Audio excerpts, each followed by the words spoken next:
이번 시간은 두 번째 대단원 산과 알칼리의 제조 중에서 두 번째 소단원인 산의 제조 안에서도 염산에 대해서 우리가 주로 다뤄보도록 하겠습니다.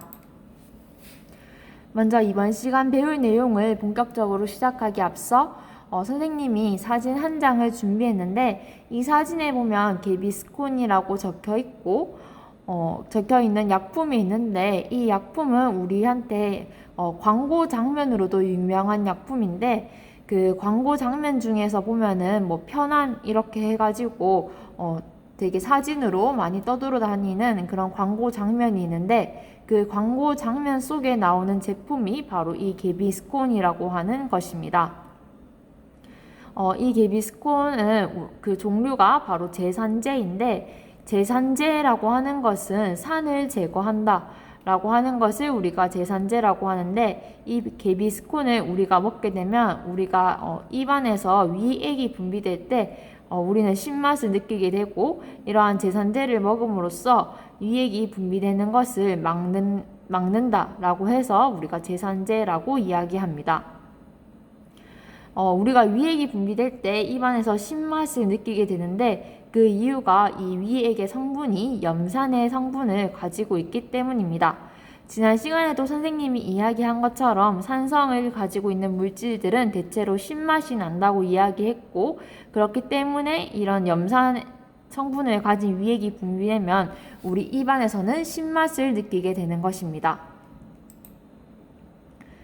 다음으로 이번 시간 학습 목표에 대해서 한 번 더 확인해 보도록 하겠습니다. 산의 제조 원리와 방법을 설명할 수 있다. 이번 시간에는 그 산 중에서도 세 번째 산인 염산을 다룬다고 이야기했으니까 염산의 제조 원리와 염산의 제조 방법을 설명할 수 있다. 그러니까 염산을 어떻게 만들고 그 원리와 방법을 여러분들이 아는 것이 이번 시간 학습 목표가 되겠습니다. 먼저 우리가 이런 염산을 제조하는 방법을 배우기에 앞서 염산이 어떤 성질을 지니고 어떤 용도로 사용되는지 먼저 확인하고 그 제조 원리와 방법에 대해서 알아보도록 하겠습니다. 먼저 우리가 사람을 처음 만났을 때 가장 먼저 물어보는 것이 이름이 뭔지 물어보고 그렇게 이름이 뭔지 물어보는 이유가 이제 그 사람의 이름을 알게 되면 다른 사람들과 이 사람을 이제 구분할 수 있겠죠. 그렇기 때문에 우리가 사람을 처음 만났을 때도 그 사람 이름을 아는 것이 중요한 만큼 우리가 화합물을 처음 만났을 때도 그 화합물의 이름 또는 이 화학의 세계에서는 화합물의 이름 대신해서 화학식이라고도 이야기할 수 있는데 이러한 화학식을 가장 먼저 파악하는 것이 중요합니다. 화합물의 이름과도 역할을 하는 이 화학식을 보면 염산의 화학식은 HCl인데 이 화학식을 하나씩 들여다보도록 하겠습니다. 먼저 HCl이라고 이야기했을 때 H는 주기율표상에서 1번인 수소이고 Cl은 주기율표상에서 17번인 염소입니다. 따라서 염산이라고 하는 것은 이러한 1번 수소와 그리고 17번 염소 각각의 한 개씩 이루어진 화합물이 바로 염화수소입니다. 아까 선생님이 이야기한 염산이라고 하는 것은 이러한 HCl, 즉 염화수소를 물에 녹인 것을 바로 우리가 염산이라고 이야기합니다. 한마디로 선생님이 여기 화면에 정리해 놓은 것처럼 염화수소 수용액을 우리는 일반적으로 염산이다 이렇게 이야기한다고 보면 될 것 같습니다. 다음으로 염산의 성질과 용도를 한번 확인해 보도록 하겠습니다. 먼저 염산이라고 하는 것은 선생님이 염화수소 수용액이라고 했는데 그러면 염화수소가 뭔지를 알면 우리가 염산을 이해하는데 훨씬 도움이 되겠죠. 그래서 먼저 염화수소가 뭔지부터 한번 살펴보도록 하겠습니다. 염화수소는 화학식으로 HCl이라고도 하는 것으로 색깔이 없는 무색이며 자극성이 강한 기체이다. 즉 우리가 염화수소를 접하게 됐을 때 우리 코를 찌르는 듯한 그만큼 자극성이 강하고 기체 형태로 존재한다는 것, 이 한 문장 속에 모두 녹아져 있습니다. 그리고 일반적으로는 공기보다 무거우며 물에 잘 녹는 성질을 가지고 있습니다. 그렇기 때문에 이러한 물에 잘 녹는 염화수소를 실제로 물에 녹여서 수용액 형태로 존재할 때 우리는 염산이다 라고 이야기하고 그 중에서도 농도가 진한 염산을 우리는 진한 염산 이렇게 표시를 합니다.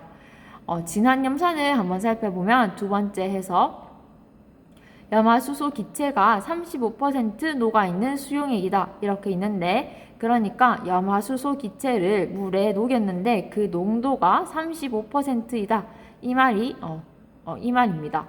이러한 진한 염산은 마찬가지로 우리 코를 찌를 듯한 자극적인 냄새가 납니다.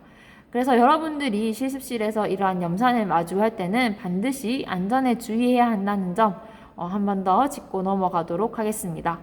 그리고 세 번째 동그라미에는 이런 염산의 용도에 대해서 주로 나와 있는데, 이 염산의 용도를 보면 식품, 우리가 먹는 음식 식품에서도 쓰이고, 의약품, 우리 다친 데 치료할 때 의료약품으로도 쓰이고, 화공약품, 화학공학과 관련된 약품으로도 쓰이고, 염료, 염색할 때 쓰인다고 해서 염료에도 쓰이고, 농약을 만들 때에도 쓰인다. 이런 용도들이 있다는 것 한번 확인하면 좋을 것 같습니다. 다음으로 염산의 제조입니다. 염산을 제조하는 방법은 크게 두 가지 방법이 있습니다. 첫 번째 방법은 합성염산법이고, 두 번째 방법은 부생염산법입니다. 이 각각의 명칭들에 대해서는 여러분들이 알고 있어야 합니다. 염산을 제조하는 방법이 뭔지 이렇게 물었을 때 두 가지 방법이 있는데, 하나가 합성염산이고 두 번째가 부생염산이다 이렇게 이야기할 수 있어야 합니다. 합성염산법을 보고 우리가 이게 염산을 제조하는 것인지 황산을 제조하는 것인지 그 정도는 여러분들이 알고 넘어가는 것이 필요합니다. 일단은 이 합성염산법과 부생염산법에 대해서 한번 살펴보도록 할 건데, 현재로서는 부생염산법이 주로 사용되고 있습니다. 먼저 제일 처음 나오는 합성염산법입니다.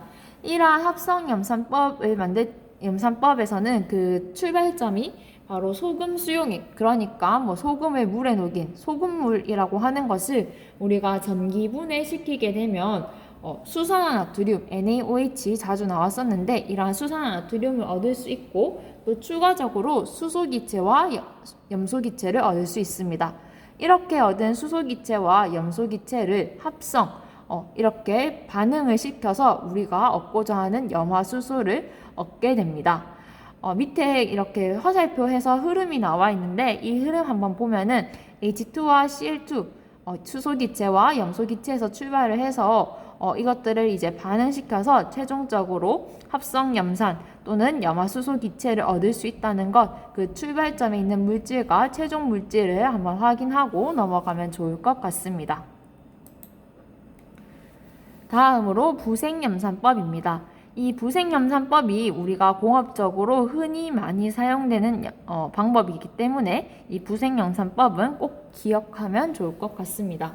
부생염산법이라고 하는 것은 이름에서도 조금 쉽게 떠올릴 수 있을 것 같은데, 부생한다라고 하는 것은 부가적으로 생긴다, 부가적인 생산물이다 이렇게도 볼 수 있는데, 이 부생염산법에 따르면 예를 들어서 에틸렌으로부터 우리는 염화비닐을 제조하고자 할 때 이 염화수소가 곁들여져서 생성된다고 보면 되는 거죠. 그래서 선생님이 여기 표에도 적어놨는데, 에틸렌으로부터 염화비닐을 제조할 때 염화수소가 부가적으로 생성되기 때문에 이 과정에서 우리는 염산을 얻을 수 있고, 그래서 이 방법의 이름이 부생염산법이다 이렇게 이야기하는 것입니다.